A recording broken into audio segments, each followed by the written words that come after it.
ज्योत्सना जी और उनके पति जीवन की सारी जिम्मेदारियां पूरी कर चुके थे। पैसे की कोई कमी नहीं थी, तो घूमना फिरना भी लगा रहता था। अरे बेटी के घर जाकर तो मजा ही आ गया, लेकिन विदेश से अच्छा तो देश ही लगता है। अब मन को चैन मिला। अरे लेकिन वहां की औरतें देखिए, कितनी फिट, स्मार्ट और चमकती हुई।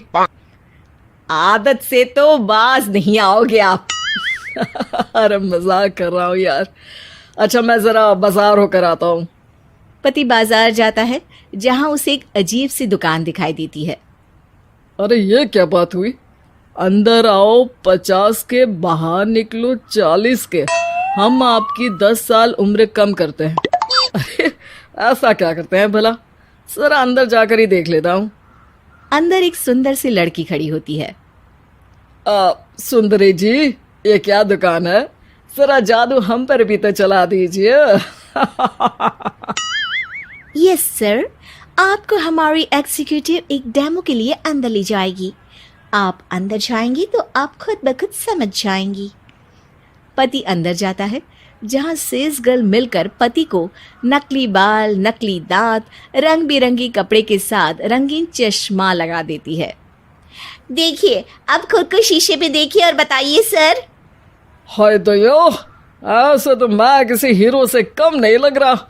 दे दो, सारा सामान पैक कर दो। पति खुशी खुशी वहां से निकल जाता है। घर आकर वो सारा सामान छुपा देता है। फिर अगली शाम। सुनो, मैं वॉक पर जा रहा हूँ। इस वक्त? अरे नाती पोतों को वीडियो कॉल करके बात तो कर लो। अब हाँ, आकर करता हूँ ना, पक्का पक्का। पति बाहर जाकर सारा मेकअप करता है और मार्केट में घूमता है, जहां उसे एक स्मार्ट सी महिला दिखती है। क्या आपको मुझसे कोई काम है? नहीं नहीं, आप तो बहुत हैंडसम है। थैंक्स। वैसे आप भी कम नहीं है। वैसे क्या उम्र होगी आपकी? लगता कितने का हूँ? 40 के तो पूरे लगते हैं। अब क्या था, 50 साल के पति को कोई 40 का बोल दी तो। वैसे तो कम का हूँ, लेकिन टेंशन के कारण थोड़ा उम्र में बड़ा देखने लगा हूँ। ओह सच्ची? आप 40 के पूरे नहीं हो? अरे छोड़िए ना, चलिए मैं आपको कॉफी पिलाता हूँ। यहाँ की कॉफी काफी शानदार होती है। दोनों में दोस्ती हो जाती है और फिर चल पड़ता है सिलसिला रोज रोज के घूमने फिरने और मजे करने का। अब सारा दिन पतिदेव फोन पर। अरे नाश्ता तो कर लीजिए, क्या सारा दिन फोन पर लगे रहते हैं? अरे यार, जरूरी काम कर रहा हूं मैं। रिटायर हो, पेंशन मिलती है, कोई काम नहीं है, फिर कौन सा जरूरी काम आन पड़ा आजकल? अरे एक प्रोजेक्ट के सोशल नेटवर्किंग का काम है, उसी पर काम कर रहा हूँ। ठीक है, चलो अब नाश्ता कर लो, देर हो रही है। पति अपना नकली सारा सामान बिस्तर के पास छुपा कर सोता, सुबह चुपके से पहनकर बाहर जाता और घर आने पर उतार देता। एक दिन पड़ोसन कहती है, अरे ज्योत्सना बहन, तुम लोगों के घर कोई हैंडसम सा आदमी रहने आया है क्या? अरे कहाँ यार, मैं और ये दो ही तो लोग हैं घर में।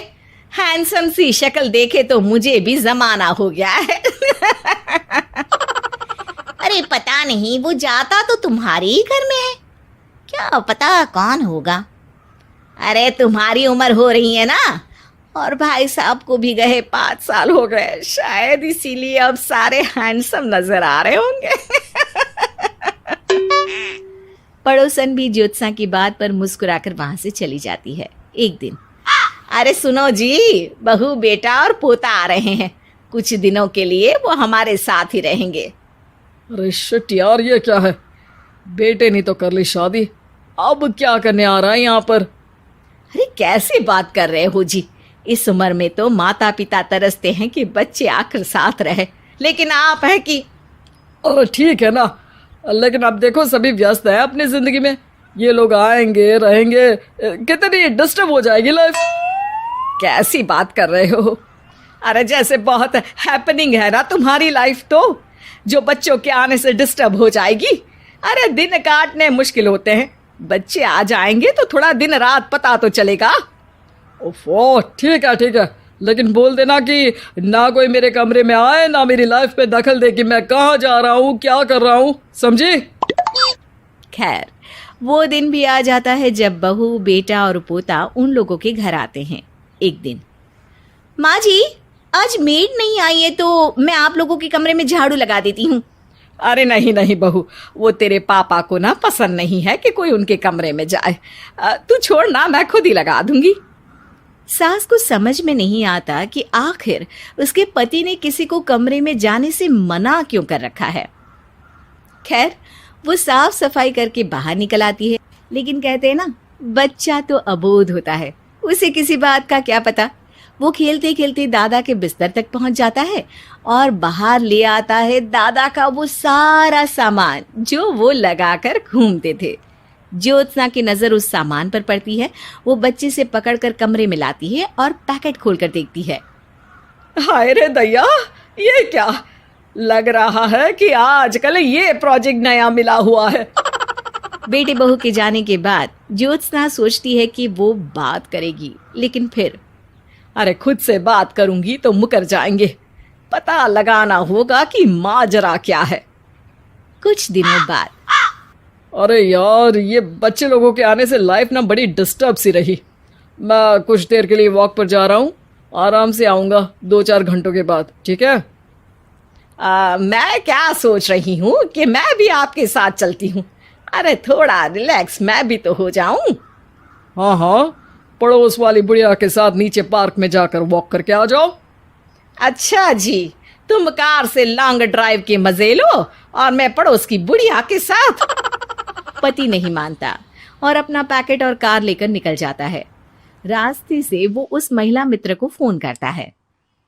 हाय ब्यूटीफुल, मैं कुछ दिनों के लिए आउट ऑफ कंट्री था, आज आ गया तो सोचा तुमसे मिल लूं। हाँ, क्यों नहीं, क्लब में आ जाओ। पति क्लब में पहुंचता है, सारा नकली सामान चिपका भी लेता है, लेकिन उसे पता नहीं होता कि ज्योत्सना ने सबका गोंद निकाल दिया है। ओ बेबी, मैंने आपको बहुत मिस किया। मैंने भी। लेकिन वो जैसे ही हंसता है, उसके नकली बाल गिरकर हाथ में आ जाते हैं, जिससे उसका सर गंजा दिखता है। ओ ये क्या!